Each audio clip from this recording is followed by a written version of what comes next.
Hey everyone, this is Alex Milstein. I'm the editor-in-chief of Betting News Now, and this is Bet Ed Now, bite-sized bits of betting industry knowledge.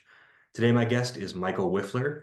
He's the director of sales for Mueller Furniture, which just won the HFA Retailer of the Year award. So congratulations. And he's going to be talking to us about their core value, which is extreme competence. So welcome to the show, Michael. Thank you so much for having me on. I think it's really cool to, have the opportunity to get to share with so many people now and to be able to just kind of tell the story about, our mission and our passion for not just, serving our company and our community, but also our employees, and to be able to do it at a very high level of competence. We like to say extreme competence. So, just to kind of give you a little bit of background, Miller Furniture, it started in Belleville, Illinois. It's a 97-year-old company of people that have been doing really gritty, hard work for, well, I mean, since before I was born, since before my parents were born, like these are people that have been putting in the work for a really, really long time. And we all know in the furniture industry and the bedding industry, it's just not an easy job. Like what we do is hard work, and you have to be really passionate about it, and you're going to have to be really good at it.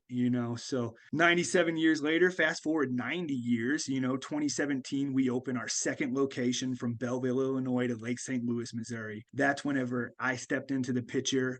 Late 2017 would be my introduction into Miller Furniture Company just as a retail salesperson, really my first retail sales job ever. And, I just loved the family. I loved all the hard work that everybody was doing. And it just really just hit my DNA well. So I was really happy to be able to do that. Pandemic happens. 2021, we open our third location in Ellisville.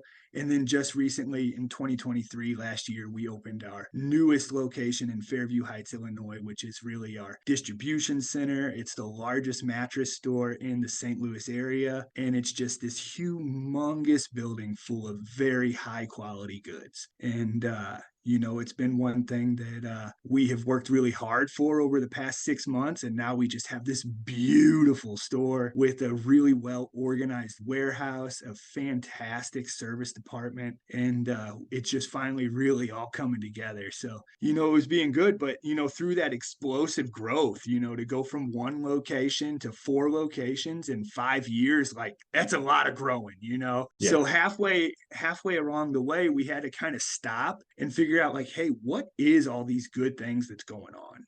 Like what's going on here? Let's figure out like how to harness this. What does this continued growth look like? How can we make sure that we don't get in our own way? Because you go from a one store location, you got to learn how to be a two store location, then you got to learn how to be a three-store operation, then you got to learn how to really be a furniture distribution so it was just big steps for us. So I would say it was probably 2020, 2021. We developed our leadership team and we started to get together. We did EOS, traction. And, one of the first tasks was to figure out what our core values were. And so as a company, we have four core values.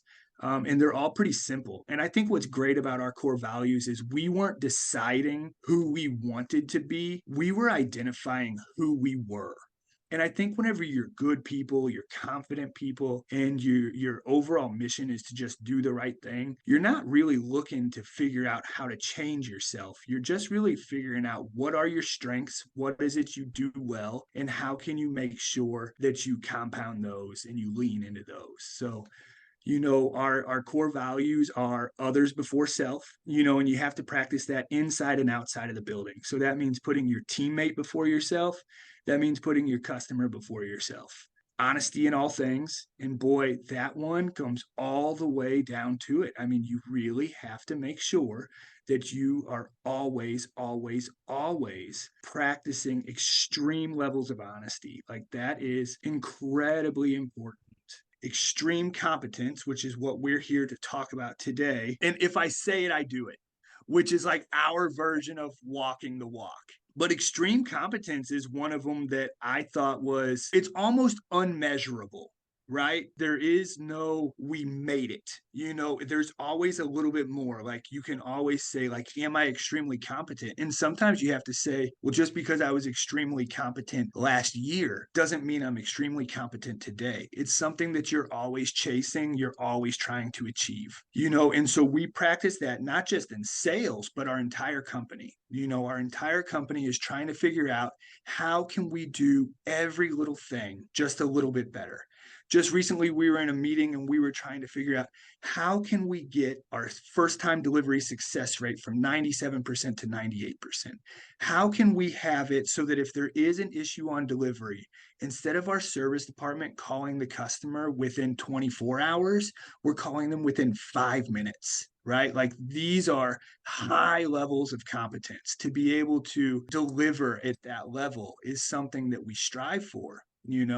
So how can we make sure that we're receiving furniture and delivering it to customers at an extremely competent level, that we can be taking custom orders from a retail sales point through the administrative to the manufacturer, onto the truck, into the dock, into customer's home without ever adding any points of friction that are unnecessary. So to be extremely competent there. From a salesman standpoint, being extremely competent is incredibly important. But as somebody who's now building sales leaders, would be where I would say we all in our company have our own departments. I expect my business operations manager to be extremely competent in her position. And her name's Tammy, and she's fantastic. And she really is. She knows everything. And then our operations manager, Stetson Harrison, he is continuously figuring out how we can go from delivering $5 million a year to $10 million a year to $15 million a year. The past 3 years, we've delivered over $20 million a year. And this year, we're going to get close to $30 million.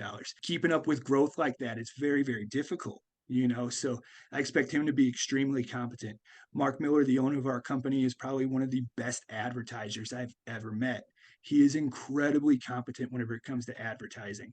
Our service department is outstanding when it comes to being competent at solving customers' problems. But, at the retail sales level, to be able to develop leaders in our company, I recently went to a conference where a doctor of communication spoke on how to give constructive feedback and how to build cultures, right? And whenever you're trying to build a culture of competence, really, like, you have to make sure, the quote that I heard in his conference was, you have to make sure that the audio matches the video. And I think that's a huge problem with a lot of retailers and a lot of management teams out there in the world, is they say that they're one thing. They say that they're compassionate. They say that they care about their employees.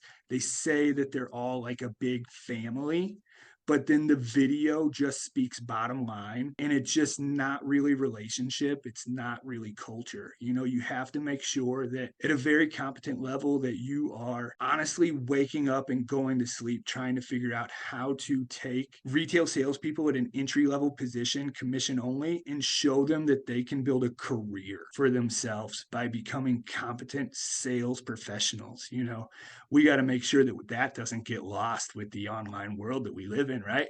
We're showing these people that you can make six figures and you can do it for the rest of your life, and you can retire your family and send your kids to college by having fun at work, being a little gritty, constantly educating yourself, and just putting in the time to become better than everybody else at what you do. So that's the reason why extreme competence is our core value. I think it's our niche. I think it's what we do better than anybody. And I think that you'll continue to see us grow and hopefully win some more awards over the next decade or so.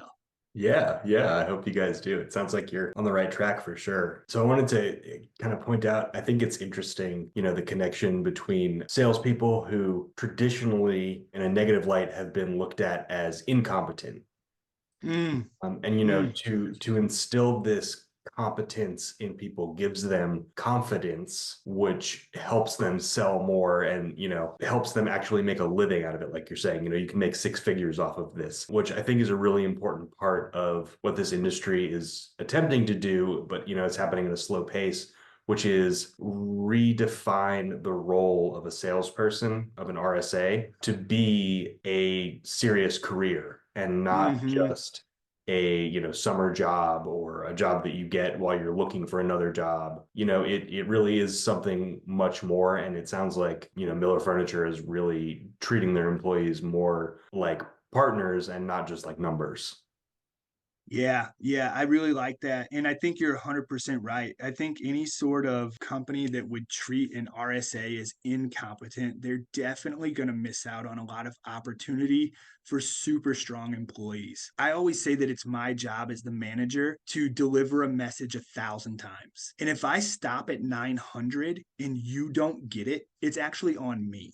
I still owe you 100 more, right? Like, and you just have to be compassionate and actually care and want to see your people succeed and just know that eventually they're gonna get that message. And you're 100% right.